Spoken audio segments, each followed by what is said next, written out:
The House of the Faun. The House of the Faun is a prime example of a house that would have been owned by a very aristocratic Roman family in Pompeii. It's massive in size and occupies a whole insula or block of the city, making it a massive 3,000 square meters large. At the front are many shops which the owners would have given to freedmen to run, but the first thing you notice is the huge entrance at the front. It clearly shows the status of the family. There are 2 false pillars with Corinthian capitals, above which would have been an archive, all to increase grandeur. On the floor were mosaics showing tragic masks and garlands, and the famous Ave welcome mat, which is from the Latin Ave, meaning hello. All this is clearly a show for visitors, of which the House of the Faun would have had many. Just as people 2,000 years ago, upon entering the house you arrive in the first atrium, and can see right through the tablinum to the 2 peristyles beyond. In the impluvium of the house stands the dancing bronze faun statuette, which the house is named after.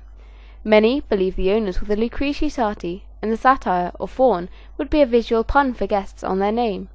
The many ancient wall paintings and Oscar and graffiti suggest the family were very proud of their historical heritage.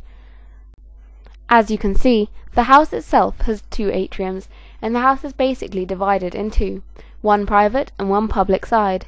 The public side is the one with the Tuscan atrium and the faun. It goes straight through to the tablinum, or study, where the patrons would have given out money to their poorer clients, and where business would have been operated.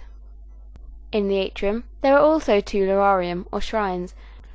The exedra, or hallway, is home to one of the most famous works of art in Pompeii, the mosaic depicting the battle between Darius III, king of the Persians, and Alexander the Great.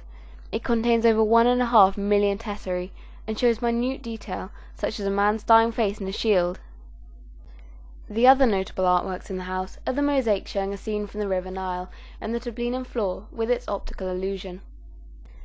It was in this tablinum that the owners of the house were found, probably because they were just so keen to hold on to all the wealth their family had amassed over the generations, and the furniture, such as this lamp, of which only 16 were found in the whole of Pompeii. The second atrium is a tetrastyle atrium, which had a roof supported by 4 columns. This led to the private parts of the house, such as the private baths, stables, and a kitchen. The house was so big that at the back of the second garden were lots of small rooms, especially for the slaves and the gardeners.